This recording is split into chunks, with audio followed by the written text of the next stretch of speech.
오늘 본문은 하만의 몰락을 기록합니다. 1절에 보면은 왕과 하만은 에스더 왕후가 차린 잔치에 함께 가죠. 둘째 날에도 술을 마시면서 왕이 묻습니다. 에스더 왕후, 당신의 간청이 무엇이오? 내가 다 들어주겠소. 당신의 소청이 무엇이오? 나라의 절반이라도 떼어주겠소.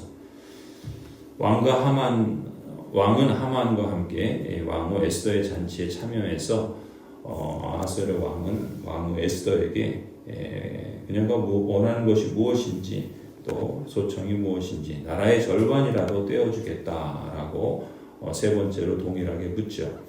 이틀 동안 두 번의 잔치에서 대답하지 않았기 때문에 긴장감을 주었고 또 왕의 마음은 더 안달했겠죠. 그런데 에스더가 마침내 세 번째 물음에 대답을 합니다. 3절에 에스더 왕후가 대답하죠. 임금님, 내가 임금님께 은혜를 입었고 임금님께서 나를 어여삐 여기시면 나의 목숨을 살려주십시오.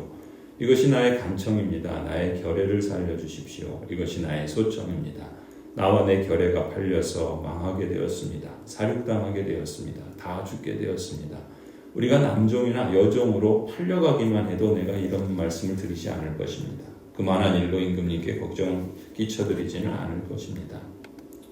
그러니까 에스더의 말에는 이런 의도가 담겨 있는 것이죠. 만약 왕이 유다 사람을 노예로 삼는다면 왕은 적어도 그들의 노동력을 활용할 수 있을 텐데, 하지만 그들을 모두 죽여버리게 되면, 살해되게 내버려 둔다면 왕은 결국 귀중한 재산을 잃어버리는 것이 아니겠습니까? 라는 왕의 입장에서의 그러한 계산을 염두에 두고 사실을 말한 것이죠. 5절에 아하수에로 왕이 에스더 왕후의 말을 듣고서 이렇게 묻죠. 그 자가 누구요? 감히 그런 일을 하려고 마음을 먹고 있는 자가 어디에 누구인지 밝히시오. 그래서 6절에 에스더가 대답합니다. 그 대적, 그 원수는 바로 이 흉악한 하만입니다. 에스더의 대답이 떨어지자마자 하만은 왕과 왕후 앞에서 사색이 될 수밖에 없었죠. 7절에 화가 머리끝까지 오른 아하수에로 왕은 술잔을 내려놓고서 자리에서 벌떡 일어나서 왕궁 안뜰로 나갑니다. 이 하만을 처단하기 위한 그러한 조치를 취하려고 하는 것이겠죠. 하만은 왕이 자기에게 벌을 내리기로 마음먹은 것을 알고 그 자리에 남아서 에스더 왕후에게 목숨만 살려달라고 애걸을 합니다. 이 하만은 아하수에로 왕이 자기에게 벌을 내리기로 결심한 것을 알았죠. 그래서 자기의 생명을 구걸하기 위해서 에스더가 앉아있는 그런 침상 위에 엎드렸는데, 그게 또 마치 우연의 일치처럼 왕이 아하수에로 왕이 나갔다가 다시 들어왔는데 이 하만이 마치 왕후를 강간하는 것처럼 그렇게 오해를 했던 것입니다. 그래서 8절에 왕이 안뜰에서 술자리로 돌아와 보니 하만이 에스더가 눕는 침상에 엎드려 있었던 거죠. 이것을 본 왕은 소리를 칩니다. 내가 집안에 왕후와 함께 있는데도 저놈이 왕후를 범하려고 하는구나. 왕의 이러한 말이 입에서 떨어지자마자 내시들이 달려들죠. 그래서 하만의 얼굴을 사로잡고 체포를 합니다. 그래서 그의 얼굴을 가려버리죠. 9절에 그때 왕을 모시는 내시들 가운데 한 사람인 하르보나라는 사람이 왕에게 말하죠. 하만이라는 사람이 자기 집에 높이 신자나 되는 장대를 세워놓았는데 그것은 임금님을 해치려는 자들을 제때 고발한 모르드게를 매달아 죽이려고 세운 것이다 라고 보고를 하죠. 우리 어제 본문의 6장에 왕이 아하수에로 왕이 잠이 오지 않아서 과거의 궁중실록을 읽다 보니까 이 한 모르드게라고 하는 사람이 이 왕을 암살하려고 하는 그러한 계획을 알아채고 그것을 고발하죠. 그래서 왕의 목숨을 살린 기록이 있는데 그때 왕은 아무런 보상이나 조치를 모르드게에 하지 않았었는데 그 사실을 알게 돼서 모르드게에게 큰 상을 내리죠. 그런 모르드게의 일이 바로 마치 우연처럼 어떻게 절묘한 그러한 타이밍에 그러한 사실이 잠이 오지 않아서 그 일을 읽다가 그 사실을 알게 되었는지, 참 에스더에서의 역사를 보면 우연 같은 일들이 계속해서 반복되고 있는데 그런 일이 있고 나서 바로 이제 이 에스더 왕후가 이 하만의 일에 대해서 이야기했던 것이죠. 그러니 왕은 더욱더 화가 날 수밖에 없었죠. 자신을 암살당하는 일로부터 구해낸 이 모르드게를 정작 자신이 가장 높은 자리에 세웠던 이 하만이라는 자가 그 모르드게를 쉰자짜리 장대에 세워서 그를 죽이려고 한다. 이러한 보고를 받고서 9절에 그때 아하수에로 왕이 명령을 내리죠. 바로 그 장대 하만을 거기다 매달아라. 거기 교수형을 시키도록 그렇게 언도를 합니다. 이렇게 하만의 몰락은 신속히 찾아왔습니다. 사실 지금까지 하만은 총리라는 최고 권력자의 지위에 머물면서 왕을 대신해서 칙령을 내리고 페르시아 제국 전체에 걸쳐서 유대 민족을 멸절시켜 버리려는 그런 끔찍한 일을 자행했고 또 그것을 코앞에 두고 또 눈에 가시 같은 그런 존재인 모르드게를 없애버리려고 그렇게 시도하고 있었던 것이죠. 그러나 아이러니하게도 자신이 세운 모르드게를 죽이려고 세운 그 장대에 자기 자신이 매달려 교수형을 당하는 그런 끔찍한 결과를 맞이하게 됩니다.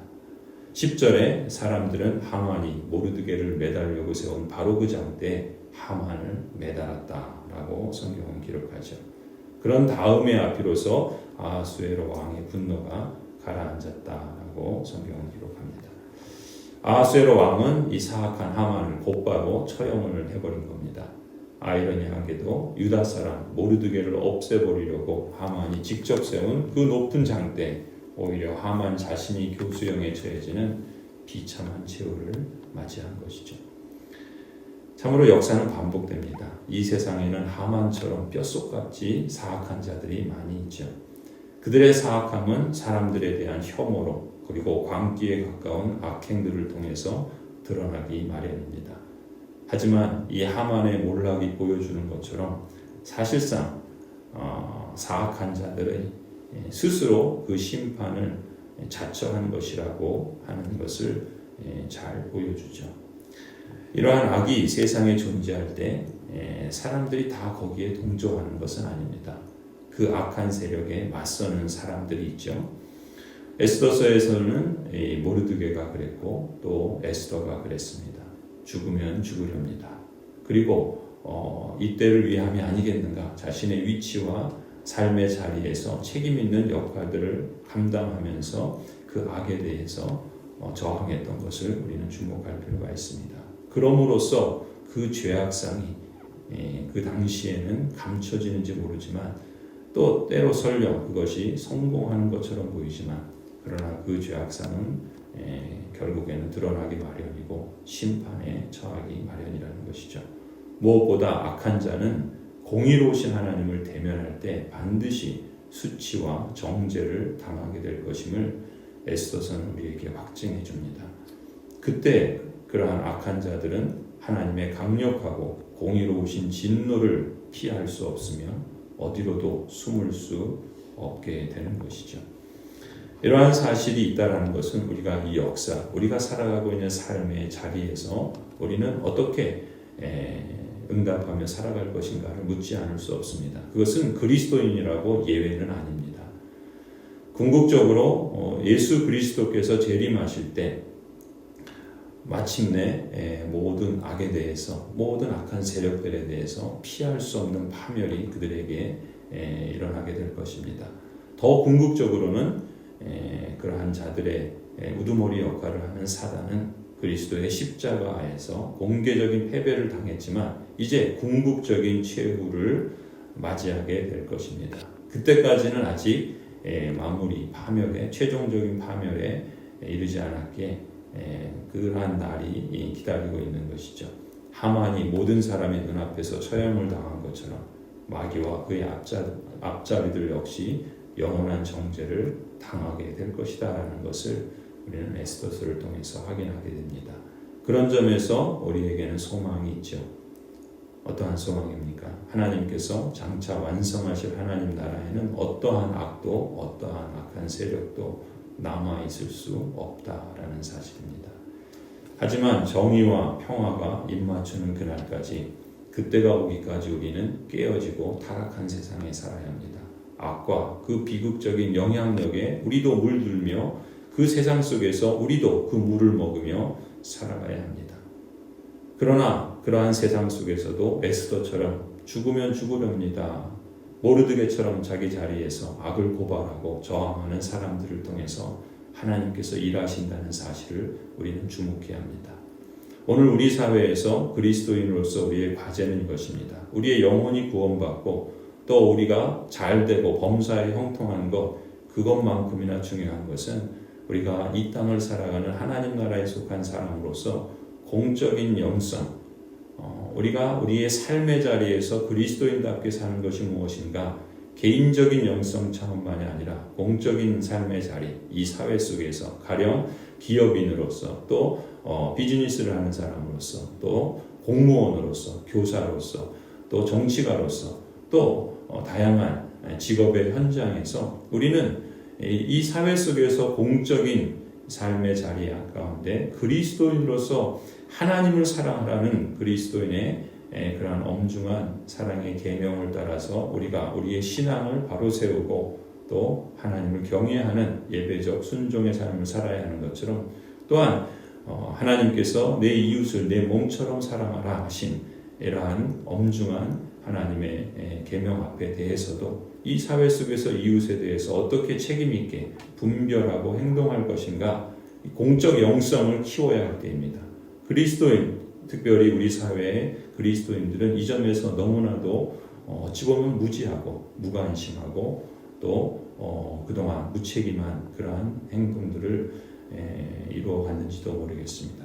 그런 점에서 우리가 회개해야 할 것이고, 또 회개라는 것은 과거의 잘못을 청산하는 것으로 나타나야 할 뿐만 아니라 더 나아가서 하나님께서 기뻐하시는 의를 행하는 것이 무엇인가 라는 것을 그러한 하나님의 그 뜻과 또 그것을 어떻게 구체적으로 응답할 것인가, 그런 영적인 민감성만큼이나 사회적 민감성을 배우고 또 우리의 의식이, 우리의 삶의 행동이 깨어 있어서 그러한 책임 있는 분별 있는 행동들을 이루어가야 한다는 것이죠. 그것이 오늘 우리 사회 그리스도인들이 이제 발전해 나가야 할 삶의 과제라고 믿습니다. 그러한 삶의 응답들을 통해서 하나님께서는 이 땅이 이제는 그저 우리가 종교적 영성으로만 우리만 천국 가면 된다라는 식으로 사는 것이 결코 하나님의 뜻이 아니라는 것을 우리가 인식하고, 우리가 함께 살아가는 이 마을에서, 이 사회에서 어떻게 우리가 하나님의 뜻에 걸맞게 책임 있게 행동하느냐 통해서 또 이 마을이 보다 나은 그러한 삶의 자리로, 또 이 사회가 또 하나님이 보시기에 보다 살만한 그러한 세상으로 변화되어져 가는 것을 또한 꿈꾸게 하시고, 또 그러한 현장에서 그리스도인들이 누구보다 앞장서서 그러한 역할들을 감당하면서 하나님께서 그리스도인들을 통하여 하나님께서 완성하실 그 정의와 평화가 임맞추는 그날의 소망을 또한 보게 하여 주시고, 더욱더 하나님께서 완성하실 그 나라를 소망하는 그런 우리의 삶의 모습이 되어야 하지 않을까. 우리가 이 점에 있어서 깨어 있어야 하고, 또 이것을 기도해야 되고, 또 우리가 이것을 책임 있게 응답하는 분별력과 또한 그런 행동들을 배워가야 하며 또 그것을 선택해야 할 줄로 믿습니다.